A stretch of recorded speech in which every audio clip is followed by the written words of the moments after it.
In 1970, Dodge entered the pony car war with a bold new machine, the Challenger.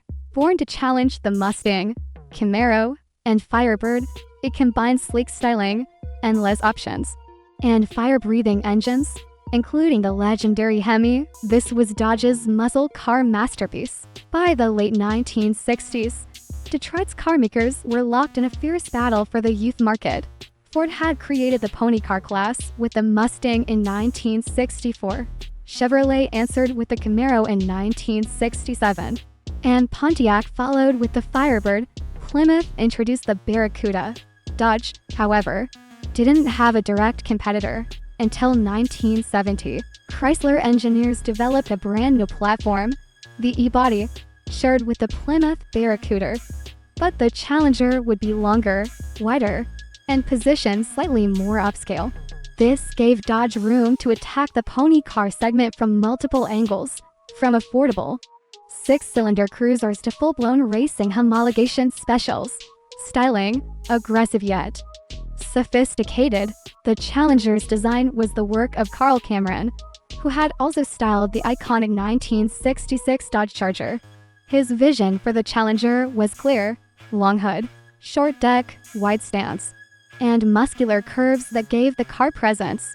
The split grille, quad headlights, and sculpted sides set it apart from rivals. Buyers loved the endless customization options. Dodge offered 9 different trim lines, from the base Challenger to the luxurious Say, the performance-oriented R-T, and the ultimate racing homologation model, the T, a Trans Am. Customers could mix paint colors, stripe packages, vinyl tops, and interiors, making each Challenger unique. Engines for everyone. Where the Challenger really stood out was under the hood.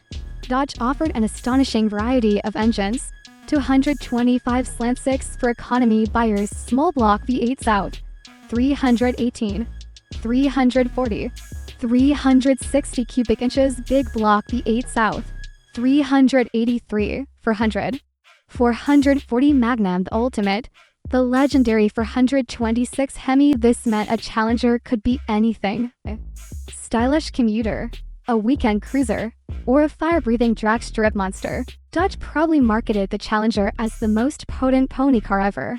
And it wasn't an exaggeration. The Challenger R-T for enthusiasts. The R-T Road track was the heart of the lineup. Standard with a 383 V8.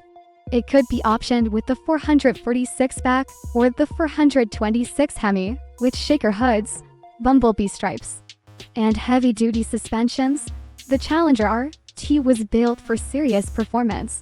These cars became icons on the street and the drag strip. The R-T cemented Dodge's reputation as a muscle car powerhouse. Challenger T, a Trans Am warrior to compete in the SCCA Trans Am Racing Series. Dodge built the Challenger T in 1970. This was a rare, one-year-only model designed for homologation. It featured a 346-back engine, fiberglass hood, side exit exhaust, front and rear spoilers, and meaty tires with raised white lettering. Although Dodge's Trans Am racing efforts struggle against Ford and Chevrolet, the Challenger T became a cult favorite. Its aggressive look and limited production numbers make it one of the most collectible Challengers today. Pop culture and appearances. The Challenger quickly made its way into pop culture. In 1971, it starred in the cult classic film Vanishing Point, where a white Challenger R-T 440 blazed across the American West in a non-stop high-speed chase. The film cemented the Challenger's image as the ultimate outlaw muscle car. Dodge also pushed the Challenger in drag racing, with HEMI-powered versions dominating NHRA events. The car's wide presence in Meteor gave it an aura of rebellion in power.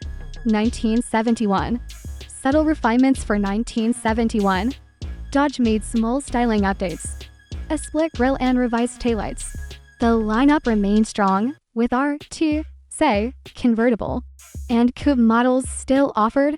The Challenger kept its performance image intact, and sales remained steady. But the winds of change were coming.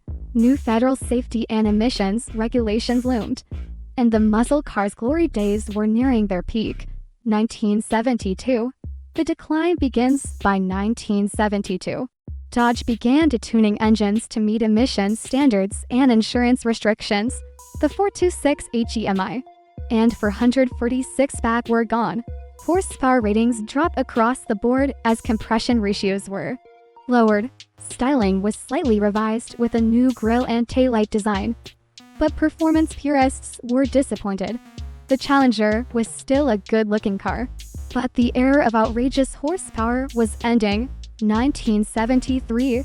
The last of the originals. The 1973 Challenger carried on with minimal changes, but it represented the last year before federal safety regulations would reshape the design. The muscle car market was shrinking as buyers turned to smaller, fuel-efficient cars. Still, Dodge offered a wide range of trims and engines, giving buyers plenty of choice. The Challenger of 1973 was a stylish survivor, but the golden age was over. Legacy of the 1970 to 1973 Challenger. The first 4 years of the Dodge Challenger were the stuff of legend. It entered the market late, but came in swinging with style, variety, and unmatched engine options. From the base 6-cylinder to the mighty HEMI, the Challenger offered something for everyone. It also left a deep cultural mark. From the silver screen to the drag strip, the Challenger became a symbol of freedom, rebellion, and raw American horsepower. Although emissions rules, insurance rates, and fuel crises would soon take their toll, the 1970 to 1973 Challenger remains one of the most celebrated pony cars of all time.